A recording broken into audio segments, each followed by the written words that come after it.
Бекмамат Осмонов атындагы Жалал-Абад мамлекеттик университети, Жалал-Абад колледжи, педагогика жана социалдык иштер бөлүмү. Видео сабак. Башталгыч класс мугалими адистигинде оккан студенттер үчүн. Психология предмети.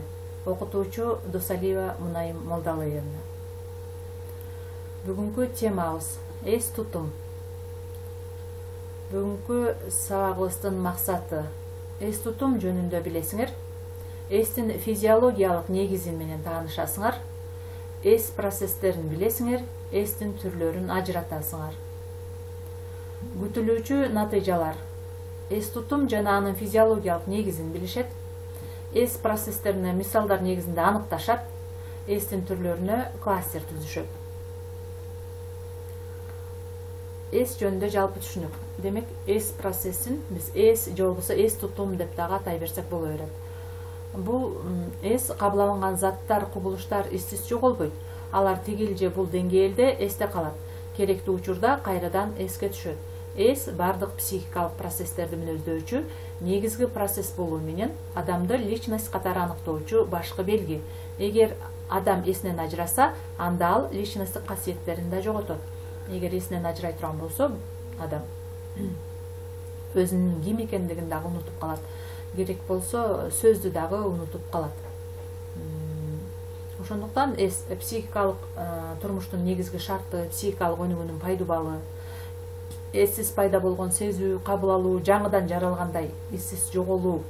Адамда ар качан жаңы төрөлгөн баланын деңгээлинде кармап турат. Жаңы төрөлгөн бала бул сүйлөөнү да билбейт, өзүнүн ким экендигин дагы билбейт, айлана тегеректи дагы тааныбайт. Эс бардык психикалык өнүгүүнүн негизин түзүүчү, кыймылдатуучу күч.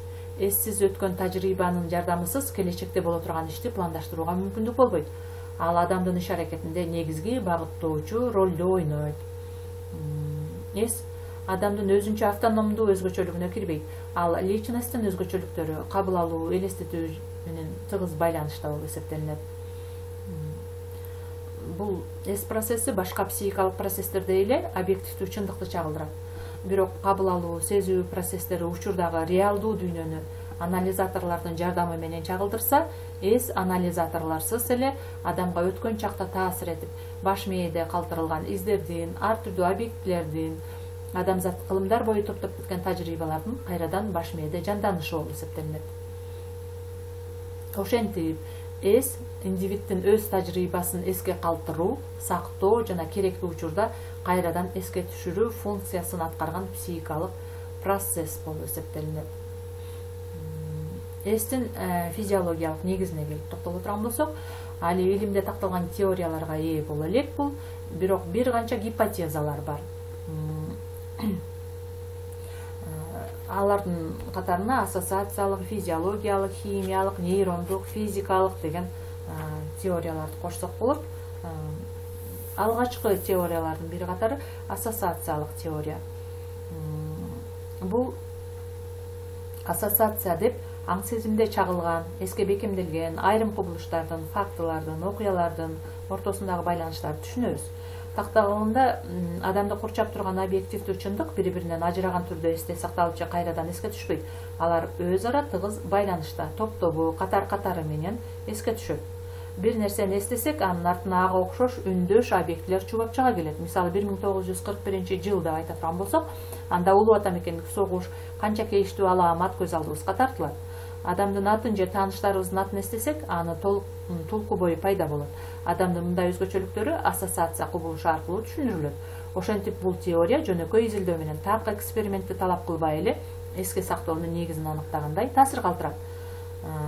Бул ассоциациялык теориянын өкүлү катары Аристотельди алсак болот. Аристотель мунун 3 түрүн ажыратып караган: жакындык ассоциациясы, окшоштук ассоциациясы жана карама-каршылык ассоциациясы деп. Жакындык ассоциациясында бир сөздү айта турган болсок, ошого жакын болгон сөздөрдүн баардыгы чубап эсибизге түшөт дейт. Мисалы, отун деп айта турган болсок, отунду эмне менен кыркабыз, отун деген эмне, балта, дөңкөч, ушулардын баардыгы эсибизге түшөт. Окшоштук ассоциациясы кабыл алуучу жана эсте кармалуучу заттар башка предметтер менен болгон окшоштук белгилери боюнча жалпыланат. Мисалы, асманда учуп бараткан самолет дейт турган болсок, асманды карап, булуттар, канаттуулар эске түшүшүбүз мүмкүн.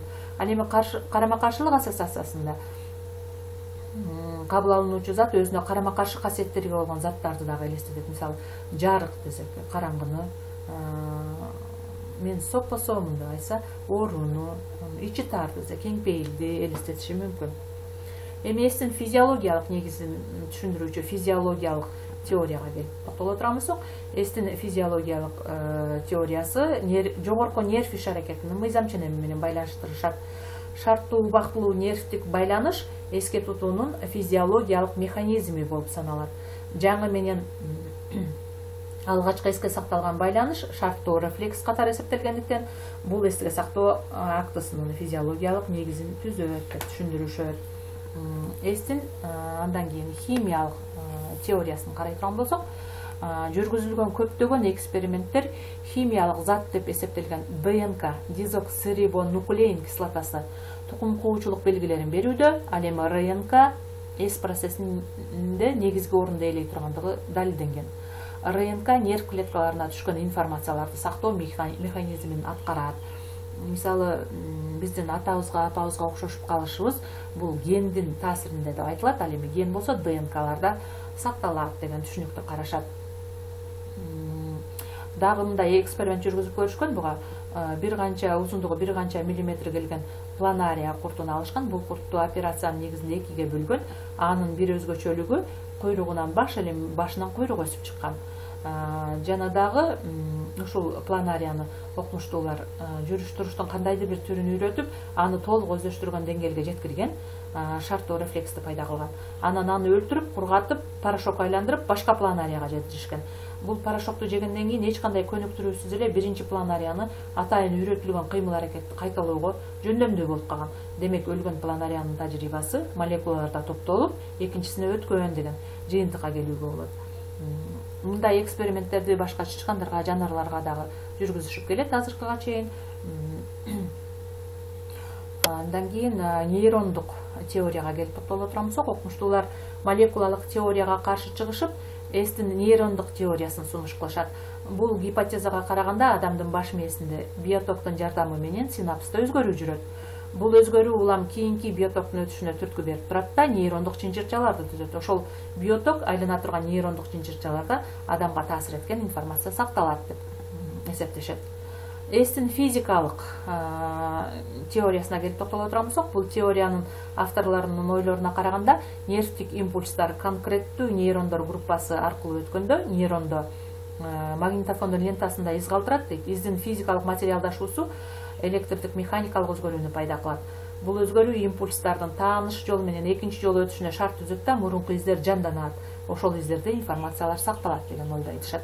Демек, ушундай азыркыга чейин эстин физиологиялык негизи такталган теорияларга ээ боло элек экен. Эми эстин негизги процесстери, адамдын психикалык иш аракетиндеги турмушундагы эстин аткарган кызматына карай эсте калтыруу, эске сактоо, эске түшүрүү деген түрлөрүн кездештиребиз. Бул процесстер бири-бири менен тыгыз байланышта турат. Мисалы, эсте калтыруу максаттын түрүнө карай экиге бөлүнөт. Эрктүү эсте калтыруу жана эрксиз эсте калтыруу. Биз мурунку сезүү, кабыл алуу деген процесстерден эрктүү, эрксиз деген түрлөрүнөн билебиз. Эсте калтырууда эрктүү эсте калтырууда эгер материалды эрк күчүн жумшап эсте калтырсак, анда эрктүү эсте калтыруу болуп эсептелинет. Ал эми материалды эске калтырууда эрк күчүн эч кандай жумшабасак, анда эрксиз эсте калтыруу болуп эсептелинет. Эске сактоо процессинде баш мээнин кабыл алган информацияны сактап туруу жөндөмдүүлүгүн айтабыз. Ал эми эске түшүрүү, эске сакталган информацияны кайрадан эстөө болуп эсептелинет. Ошого карама каршы, эс процессине карама каршы эле унутуу процесси бар. Унутуу процесси бул адам баласынын жашоосунда ролу аябай чоң. Себеби дегенде, эгер биз эсибизге сакталган информациянын бардыгын унутпастан сактап жүрө берчү болсок, анда биздин жашообуз кыйынга турмак. Унутуу адамдын жакынкы же качандыр бир убакта билген, жаттаган маалыматтарын эстей албоосун же толук түрдө унутуусун белгилейт. Материал унутулуш үчүн төмөнкүдөй түрдүү факторлор таасир этет. адамдын жеке турмушунда негизги орунду ээлебей калышы, адамдын керектөөсүнө туура келбей калышы, иш аракетинде негизги орундан сүрүлүп кетиши менен мүнөздөлөт. Эми эстин түрлөрүнө келип токтоло турган болсок, эстин бир канча түрлөрү бар. Алардын ичинен биз төмөнкүлөргө токтолуп өтө турган болсок, мотордук эс, образдуу эс, угуу эси, логикалык эс жана феноменалдуу эс. Мотордук эс бул өзүнүн аты айтып тургандай эле кыймыл аракеттерди, алардын схемаларын эстеп калуу мотордук эске кирет. Мисалы үчүн компьютердин клавишасын басып калууну эстеп кала турган болсок, бул мотордук эс. Велосипедти тебүү деле ошол бутубузду кыймылдатып атып, ошол эстеп калабыз дагы, бул дагы мотордук эске кирет. Образдуу эс. Образдуу эс кабыл алынган заттардын касиеттери толук эмес, жалпы алардын образдары эске сакталат. Муну образдык эс деп айтабыз. Көбүнчө образдуу эс адамдын сезиминин эси десе да болот. Мында мурда кабыл алынган заттардын, кубулуштардын касиеттери толук ийне жибине чейин эмес, алардын жалпы образдары сакталат. Образдуу эс дагы өзүнчө угуу, көрүү, жут сезүү, даам, татуу эстери болуп дагы бөлүнүп кетет. Күчтүү көрүү эсине сүрөтчүлөрү, мисалы үчүн жут сезүү эсине, даам, татуу эсине дегустаторлору ээ болот. Адамдардын ушундай бир жекечелик касиеттери дагы болуп эсептелет. Андан кийин угуу эси. Угуу эси бул көбүнчө композиторлордо, музыканттарга тиешелүү. Андан кийин логикалык эс бул үйрөтүлгөн материалды механикалык түрдө сөзмө сөз эмес, анын негизин, керектүү жерлерин эсте кармап, кайрадан керек болгон учурда эске түшүрүүнү туюндурат. Феноменалдуу эс. Феноменалдуу эс бул эске ээ болгон адам мааниси жагынан байланышкан же байланышпаган ар түрдүү маалыматтарды эч өзгөртпөй толук эсине сактап калып, зарыл учурда айтып берет жана пайдалана алат. Бул эске кээ бир адамдар тубаса ээ болушат, же болбосо айрым адамдарда гана кездешет. Бул бардык адамдарда кездеше бербейт. Анан муну үйрөнүүгө болбойт. Эми эс процессине кластер түзөбүз, татаал кластер түзөбүз. Демек, эс процесси анын түрлөрү бар экен, андан кийин негизги процесстери бар экен.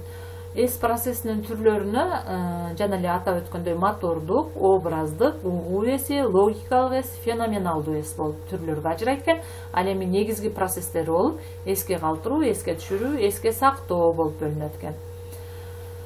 Демек, эс процесси негизинен ушундай түшүнүктөрдү өз ичине камтыйт. Бүгүнкү сабагыбыз бүттү анда, ушуну менен үйгө тапшырма.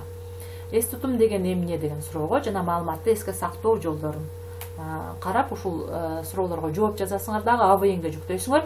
Ал эми кайтарым байланышты видео ролик түрүндө жасайсыңар. Анда сабагыбыз аяктады. Көңүл бургандыгыңыздар үчүн чоң рахмат.